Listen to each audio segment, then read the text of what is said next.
Could your feet be affecting the way you breathe? These are the lessons I learned from some of the best AK docs on the planet. I've just landed back in Sydney after an incredible week in Aspen at the Ski for Wally AK seminar. It was a time of connection, learning, healing, and of course snowboarding. Every one of the speakers at the event was excellent. I'm constantly amazed at the level of genius in our profession and the level of heart that it's matched with. It's really a rare combination. One fascinating thing was that every speaker's talk complemented and interconnected with every other presentation, even despite the fact that none of us had any prior knowledge of what the others were going to be teaching. My presentation on the cheat codes for balancing the fascial system linked up perfectly with the information from several other presenters. So today I want to share with you some of the insights that resulted. Since becoming the CEO of Better Balance Orthotics in 2020, I've been on a mission to uncover the mechanisms that create such consistent, profound changes in so many varied aspects of health, some of which on the surface just seem to have nothing to do with feet. So this weekend filled in a few more gaps for me. One area I've been studying in depth is the fascial system. We covered some of the concepts I learned in issue 4, tensegrity. If you haven't watched that episode, it's a good primer for today's discussion. The old paradigm was that fascia is simply unimportant connective tissue. The newer, more accurate paradigm is summed up by a quote from Dr. Emily Spliegel, author of Barefoot Strong and Sensory Sapiens. She says, fascia is an extension of your brain. The paper I presented last week was about some reflexes that I've discovered that seem to operate in a similar fashion to neurolymphatic reflexes, also known as Chapman's reflexes. In applied kinesiology, each individual muscle has a neurolymphatic reflex that when rubbed or treated in a variety of ways can enhance the function of that muscle.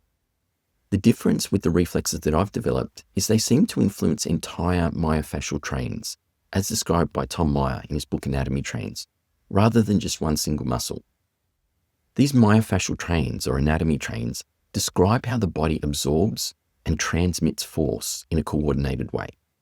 One example is the deep front line, or the DFL. The DFL runs up from the feet, blends with the adductors, the pelvic floor, the psoas and iliacus muscles, the diaphragm, and then ultimately up through the rib cage into the neck and jaw muscles. It's critically important for maintaining the arches in our feet and for all aspects of pelvic floor and core muscle function. If you have patients who have an unstable lower back or weak core activation or incontinence issues, try rubbing the reflexes marked on this picture. They're on the front of the pubic bone, roughly an inch from the midline. They're usually exquisitely tender. If you rub them firmly for 1 to 2 minutes, you'll normally find your patient gets up off the table feeling much more solid, more stable, and more grounded, not to mention with less back pain. They will also maintain their adjustment better, especially if you prescribe them the reflexes for homework.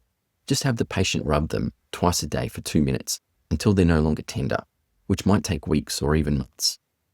If they're not wearing Better Balance orthotics, the reflexes may continue to be painful no matter how long they rub them for. That's because the deep front line begins with the arches in the feet, so every day they continue to wear shoes and walk on flat, unnatural, boring surfaces. They're working against your corrections. In fact, this is true for every adjustment or correction you make, not just the deep front line. Despite the critical importance of these myofascial lines, I rarely hear them discussed, even though the book Anatomy Trains was first published in 2001. I've heard the statistic that new information often takes 20 years to translate into common clinical practice. I guess unfortunately, there's some truth to that. That's why I was surprised during Dr. Marielle Alewaters' excellent lecture on breathing when she showed a slide of the entire deep front line dissected out in a single piece. Dr. Marielle's an orthodontist and an AK diplomat, and her lecture focused on the importance of nasal breathing across many different domains of health, including structural development, neurology, immune system function, concentration, learning, and sleep. Really, breathing matters for everything. What I hadn't appreciated until I heard her present was that the DFL doesn't just terminate in the neck and jaw muscles. In fact, it continues all the way from the feet to the tongue. Now, tongue posture is vitally important for maintaining nasal breathing, airway patency, facial structure and development, even teeth placement, and of course, speech and phonation. What she was describing was a direct connection between foot function and our breath, our dentition, and almost every aspect of our health and development. Her presentation was a 4-hour deep dive into the fundamental importance of correct breathing and how it shapes us.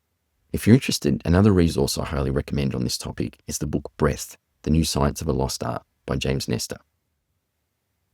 This points to a whole new mechanism whereby better balanced orthotics impact health, one that I hadn't previously considered. Through their influence in stimulating the deep frontline, it seems plausible that they may directly impact breathing and even craniofacial development.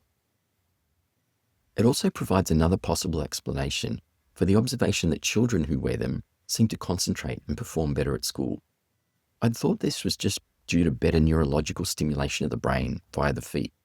But if your brain is more oxygenated through better breathing, and you sleep better through better airway structure and function, of course you're going to perform better at everything, whether it's on the sporting field or in the classroom. This opens up some whole new lines of questioning and research for me. Does our foot function drive breathing and airway function? Or does our breathing and airway function drive proper foot function?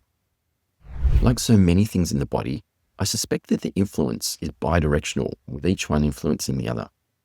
It also brings to mind the book Nutrition and Physical Degeneration by Dr. Weston A. Price.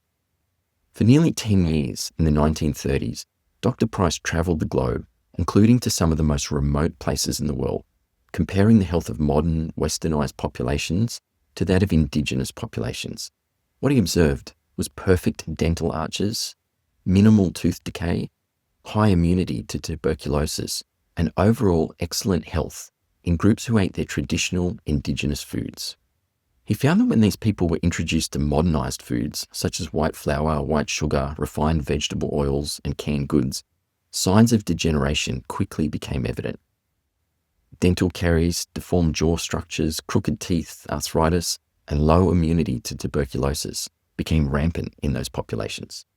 His book's a fascinating, well-documented study on the impact of processed food on many aspects of health. However, Dr. Marielle's lecture got me thinking, what if it wasn't just the food? How many of those indigenous populations, along with modern food, also adopted modern shoes? Of course, this is pure speculation, but it's an interesting possibility, right? So many aspects of changing our health are multifactorial. Could this just be one more of them? The other presenters at the Ski for Wally seminar were equally insightful. Dr. John Smit demonstrated his work on involving the entire kinematic chain in our adjusting, rather than just focusing on a single joint in isolation. I've spoken before about the total destruction of my L5 disc, which I believe was largely down to the impact of my flat feet and poor gait for the first few decades of my life. These days, I'd say it gives me less than 5% of the lower back pain that it used to cause, but it's not gone entirely. Dr. John performed a facet joint imbrication adjustment on my L5 that also involved specific positioning of my leg, rotation of my foot, and lifting of my fourth metatarsal. In other words, he was addressing the whole compensation pattern throughout the entire kinematic chain, rather than just moving my L5. It felt totally different to any other adjustment that I've ever received. And I've got to say, since then my back's been better. Again, his work links into the idea of treating the body in terms of functional chains rather than isolated joints. This much better reflects how the body actually functions. It further reinforces my understanding of how stimulating the feet with proprioceptive orthotics produces such far-ranging changes throughout the whole body. Another presentation from Dr. Eric Peet involved a discussion of upper motor neuron lesions and pyramidal versus extrapyramidal patterns of dysfunction. The neurology can get complex here, and it was clear that his presentation was really just scratching the surface of what he had to offer. However, the practical demonstration showed a unilateral pattern of spasm in the upper traps, the scalenes, the masseters, and the temporalis, the TS line for the AK docs out there, and it was easily palpable. This provided a sensitive diagnostic indicator that he was able to influence through several means, including nutritional intervention. One of the ways that he was able to immediately and significantly change the pattern was by changing the person's foot posture on that side. As soon as he did it, you could just feel that spasm disappear. And of course, that got me thinking again about our orthotics. Sure enough, standing someone on them also significantly changed that pattern of spasm. Yet another direct link from the feet to the brain. Every speaker at the event shared a ton of value, more than I can fit into a single episode, so I'll save a few for next week. This was more than just a learning experience though. For me personally, it was also profoundly healing. With my dad leaving the planet less than 24 hours before I was due to fly out for the event, it really looked like I wasn't going to make it at all. I truly believe he timed it to allow me to attend. Thanks, Dad. I love you. So when I was in the airport, walking the gauntlet of the duty-free section, and I was offered the chance to create a custom-labelled bottle of quality Australian whiskey to take with me, I knew what I had to do. The bottle bore the inscription for all the legends who've passed: George, Wally, Keith, and Mike. So to all those who sat up until 1:30 a.m. in the morning with me, sharing stories, memories, honouring the men who made us the people we are today, thank you. I'm deeply grateful.